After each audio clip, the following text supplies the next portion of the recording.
Hey everybody, I'm at the Makita Training Center. I'm here with Nicole, and she's in the OPE product line, and we're going to talk a little bit about converting from gas to cordless and how you folks did it, and more specifically, we've got a great example here. So Absolutely. Nicole, run us through it.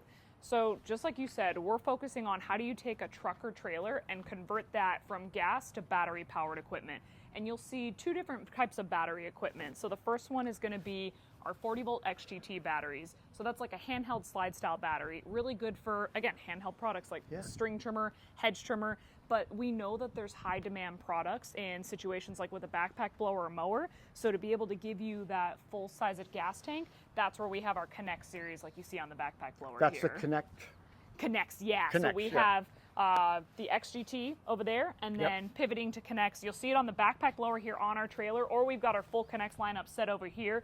That tends to elicit the most questions. So you see another battery is mounted onto the lawnmower directly here. This is the battery, right? And Yes. this is on a charger. So what this is it's a power station. So it runs off of the Connects battery, and it can actually charge XGT batteries in the field. So think about it this way. If this battery right here can charge 7 of these, it's an asset management solution. So instead of going out into the field with 14 batteries that you got to pay attention to, you can actually just do that with 7 batteries but still have 14. Or if it's like a really rainy day and then you know that the grass and everything has grown a lot more, again, you'll have, instead of going out to the field with a gas tank like you did, you kind of have your gas tank solution out there if you need to top off, basically. Interesting. And so they're using this to power this. Yes. But you can also put this on the backpack blower. Exactly. So if you don't use it, got tons of products over there. We can directly connect to products as well. Okay. So this handheld blower right here, you would put this battery onto the harness here. So this battery onto this harness powers this? Yes, and then the string trimmer on the ground as well as a direct connect option. The blower, right? And say if you also wanted to have a string trimmer that you're like, no, I'm mostly just using a handheld slide style battery, but maybe you're like, you know what, I'm doing a fire clearance application this day. Yeah. We also have this adapter available. So you can use this adapter to plug into these, but then still work with one of your string trimmers over here. So how does that work? It would basically just, instead of using the battery, you'd plug in the adapter here and then hook up to one of your backpack batteries. And this cord is long enough? Oh, because you're wearing the backpack. It yeah, just goes right so to your you're backpack. wearing it, so think about it this way, is it's going to hook up to that longer cable because you'll see the cord here. All the tools have a cable as well. Exactly. So hooked onto this one right here, you'll see the battery cable. It wraps around all the way back here and hooks through, so you'll have enough length for it. And then it looks like this blower kind of attaches somehow too, right? Yeah, so it's basically a base right here. So the blower is attached right there. You can see that the cord is actually wrapping around on the back here. So I can take it completely off and mount it to the mower, for example. Oh, that's great. And I know you can power the mower. There's a couple different versions of the mower, right? We can use this big backpack battery, but you can also use the XGT batteries? Yeah, so with the mower, we actually have an XGT mower specifically. So for anybody that doesn't necessarily need that extra runtime. Residential maybe, or smaller? Yeah. So you can see it over there. So it's like slightly different where it's got maybe folding handles on this one versus the mower over there. It's got the nuts that lock the handles into place because you're pulling this mower on and off the truck theoretically. Gotcha. And what's this bad boy right here? It looks like a dethatcher or aerator or something. Yeah, so the big thing with Makita is we're trying to focus on so many different niche applications. So it's a dethatcher scarifier right there. It's going to be a big positioning for like a rental type item because obviously not everybody is dethatching and scarifying all day long. So being able to have this in rental, because a lot of dethatcher scarifiers on the gas side were all metal, so they're heavy to push around and you don't necessarily need that durability because you're like, I'm doing it one time. So we're getting great positioning with this in like a rental application. What's scarifier? I know what dethatching is. So dethatching and scarifying, it's basically like a spring tine reel versus a dethatching blade. So if you're scarifying, it's more of like you're combing out the layers of thatch, but if the thatch gets really thick, then you need to cut through it with a blade. So it just depends on how thick and aggressive your thatch is, whether you just need to comb it or fully cut through it. I got you.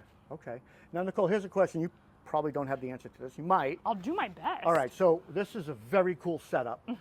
What would an investment like this cost a landscaper that wanted to, including the trailer, right? So if they had to buy the trailer and all these things to run maybe, what, a crew of 2 or 3 guys maybe? Yeah.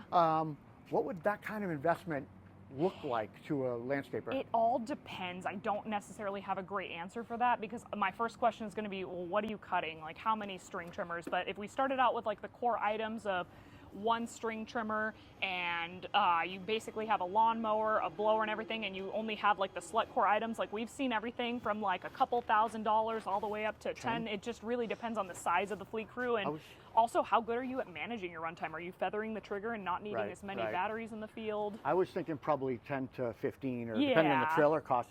The one thing that's missing, and I'm sure you're working on it, maybe not, is maybe a zero turn, right? So we're kind of focusing more on the handheld category right now. Okay. There's so many manufacturers that are in the zero turn category, and I think of it as, we know plenty of legacy gas manufacturers that just stuck in handheld products. We're very much focused on how do we continue to bring out niche products in the handheld segment, and then partner with any zero turn manufacturers out there to do that full truck conversion. So if you partner with them, would that mean a different battery? A different charger? I have not seen a zero turn that I feel could confidently run off of one of those batteries. It would need Maybe on the Connect series, but yeah, they're big suitcases as of right now. Who knows where technology's going? It's going, and it's come a long way in 10, 20 it's going years. Fast. So, and this is a big conversation of cordless to gas versus cordless. You know, how much runtime can you get off a battery versus a tank of gas, and all that stuff. And well, now it's like 7 years ago, the conversation was, could battery actually even have enough power to do it? Could it have enough runtime? Now people are like, power and runtime are there. Logistically, now we're just figuring it out. Yeah, it's charging. It's how many batteries. Cost, exactly. Right? Because I mean, cost is real, and you know, you've got a landscaper who's got all gas tools. It's going to be reluctant unless they have to transition over. And I never recommend doing a full truck conversion all at once. It's okay. Start out with like a core tool. So I always recommend actually starting with a hedge trimmer, because hedge trimmer runtime actually beats a tank of gas now. It's lighter weight than gas. There's not really a reason to be using gas hedge trimmers. Start out with something that's an easy transition, and then slowly build yourself from there. That is awesome. Well, Nicole, thank you so much. Thank I've you. learned a lot, Appreciate and it. I appreciate you having us out to the training center. You guys do a great job here training. Absolutely. Thank you, everybody. Thanks for your time. Thank you.